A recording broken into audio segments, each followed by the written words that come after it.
Vamos a dejar para el final ciertos elementos de juicio que nos parecen muy necesarios sobre el enorme episodio de este jueves.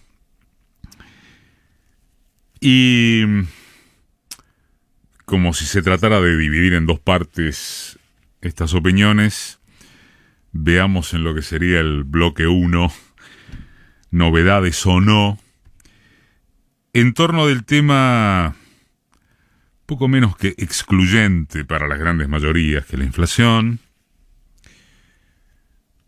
incluso en horas en las que la noticia vuelve a pasar por el Fondo Monetario, en tanto aprobó el acuerdo con Argentina para renegociar la deuda que dejó Macri, pero con algunas puntualizaciones, si se quiere, sorpresivas, como la de que, lo dice el fondo, hay riesgos excepcionalmente altos y habrá que recalibrar. Bueno, después veremos qué lectura darle a eso.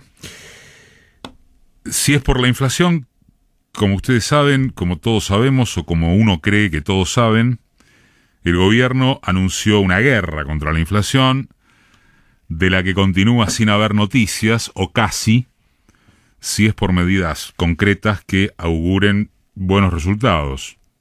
O si es por medidas concretas y punto. Sin embargo, esta vez sería injusto decir que las autoridades volvieron a manejarse con evasivas, al menos en lo descriptivo. Esta vez, los nombres, o muchos de los nombres, han sido dichos, han sido expuestos con todas las letras. Antes de, o gracias a, la guerra esa que el presidente vociferó para acabar convocando a un enésimo diálogo ni siquiera empezado formalmente, hubo aumentos de precios de hasta 30% en productos alimenticios esenciales. Un colega que viene destacándose y mucho, para nuestro gusto, en el área de la economía, por sus datos, sus análisis, Leandro Renú, marcó el domingo pasado en página algunos de los casos de listas con subas preventivas muy fuertes, siendo que en febrero ya habían mandado esas mismas empresas listados con aumentos también impactantes: farináceos y aceites, lácteos, arroz, gaseosas. Y esa nómina fue ratificada, ampliada por el secretario de Comercio, Roberto Feletti, cuando, en su conferencia de prensa de esta semana, mostró detalles de cómo y a través de quiénes se dieron las remarcaciones preventivas. Tratemos de relativizar la pregunta básica en torno de qué otra cosa cabía esperar si el presidente anticipa cuándo habría de producirse la invasión no producida. No hay antecedentes, uno por lo menos no los registra, de que un funcionario detalle con nombres propios, insistamos, el top 10 de los ataques especulativos infundados, intolerables, dijo Feletti, a la par de admitir que el problema es el control, pero también el margen que cargan los comercios, el autoempleo, la informalidad, etc. Feletti mencionó a los 10 proveedores con mayor grado de incumplimiento y de aumento respecto de precios cuidados y de los compromisos que estaban adquiridos. Nombró a Bodegas Chandon con el 100% de incumplimiento y 12,1% de aumento de precios.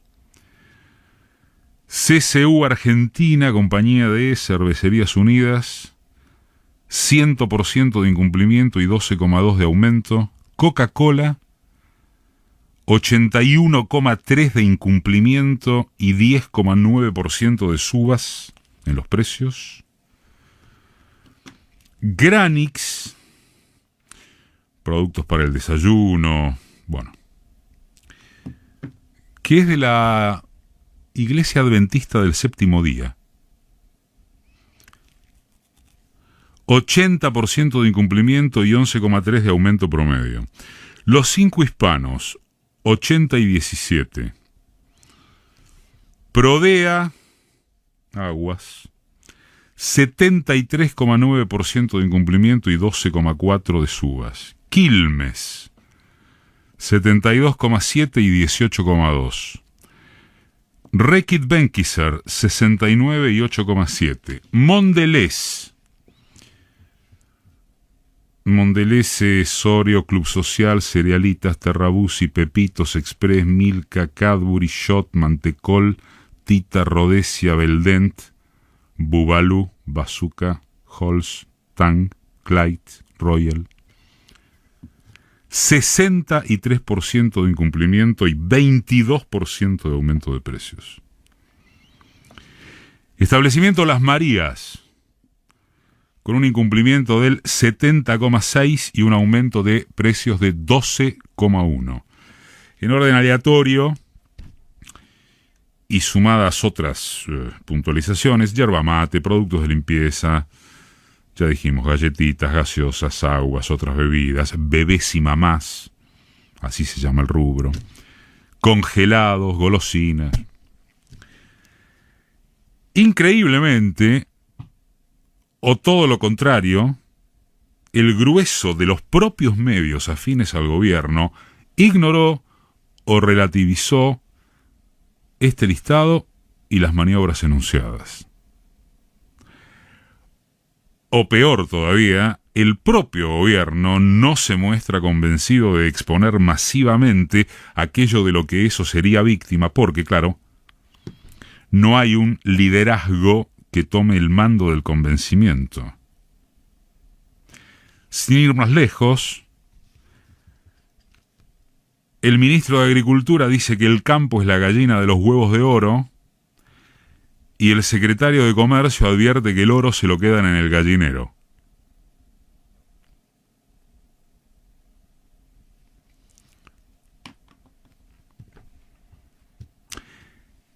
Ni liderazgo en los que gobiernan, ni en quienes se amparan en que la lapicera la tienen los otros, los de adentro, los nuestros, para solaz y esparcimiento de una oposición bruta y brutal a la que está alcanzándole con el indignómetro. Hay una paradoja que socialmente no es nada difícil de comprender, porque mientras sigan subiendo los precios de absolutamente todo,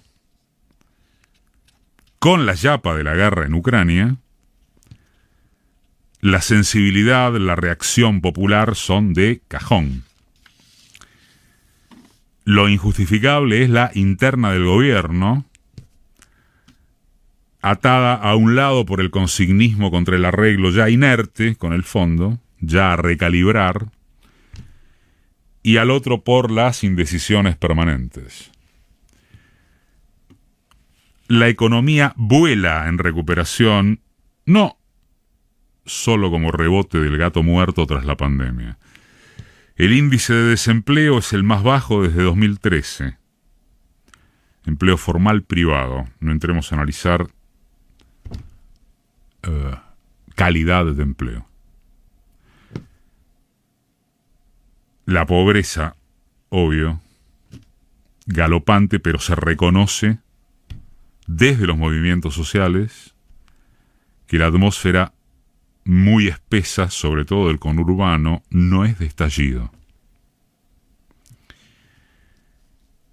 Se admite desde la oposición que todos los índices de actividad son para arriba.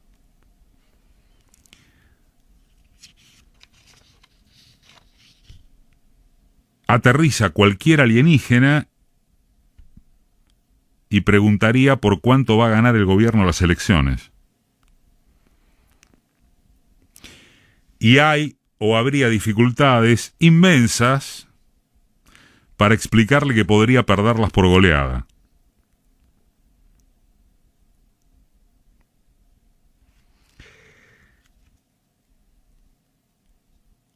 En este marco, bloque 2, necesariamente cerremos con el acto impresionante por el 24 de marzo. El adjetivo debe quedar por encima de toda otra consideración, ¿nos parece?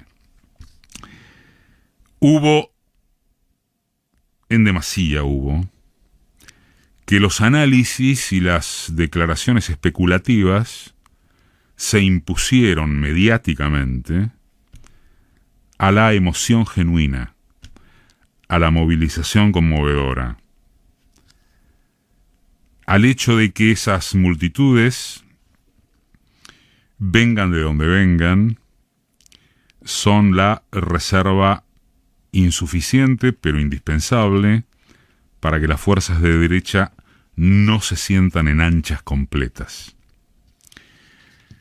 De todos modos, en honor a la verdad, no cabe echarle toda la culpa a las previsibles acciones del entramado de los medios tradicionales dominantes, que si continúan dominantes es porque enfrente no se les compite con la altura requerida, además de que en primer término hay un clima social adverso al gobierno porque la inflación está comiéndoselo. Entonces, que si la cámpora puso toda la carne al asador con el propósito prioritario de cotejarle fuerzas al albertismo, que si las manifestaciones de algunos de sus referentes perdieron de vista el sentido principal del 24 de marzo, que si fue más la marcha del peronismo del conurbano bonaerense porque sumó a la cámpora el aparato de los intendentes que apuestan a doble vía, sí al arreglo con el fondo, porque de lo contrario saltaba todo por el aire, pero por las dudas van estas fichas al disgusto. Que si la inmensa cantidad de gente suelta no quedó acaso subsumida en la lógica de confrontación del frente de todos. Pero, ¿qué carajos pasa como para que, en lugar o antes de sentir el orgullo argentino interminable por un recordatorio activo único en el mundo, se ande a codazos y patadas discutiendo propiedades sobre el pasado, inmovilizándose en el presente sin el trazado de algún modelo que sepa disputar la producción y los precios de bienes y servicios, e inmóvil también para construir unas expectativas de futuro, una aunque fuere, que sea realizable para distribuir mejor la riqueza. Como alguna otra vez, no me acuerdo cuál, acéptennos reproducir textualmente lo que posteamos en nuestra página, porque no tenemos nada superador para decir, o no se nos ocurre. Y en esos casos la búsqueda de originalidad o innovación carece de sentido. Hace 46 años que en dimensión histórica puede tomarse tranquilamente como un lapso insignificante, se iniciaba el más siniestro de los horrores argentinos. Quizás ya se dijo lo necesario y, si hubiera alguna duda, siempre basta con recurrir a Walsh en su carta abierta a la Junta. Si hay un todo sobre el golpe, está en la carta de Walsh. García Márquez fue quien más se acercó a describir la monumentalidad de ese texto al definirlo como la obra cumbre del periodismo universal. Y en estos momentos, decimos, cuando está a la vista un quiebre tal vez sin retorno en la coalición gobernante, debería recordarse que el golpe fue fundado por la necesidad de un modelo de exclusión social continuado por menemato y macrismo, y que tendría que ser mentira estar discutiendo como si no estuviera claro, aunque sea, quiénes son los enemigos. La memoria imprescindible no se lo merece.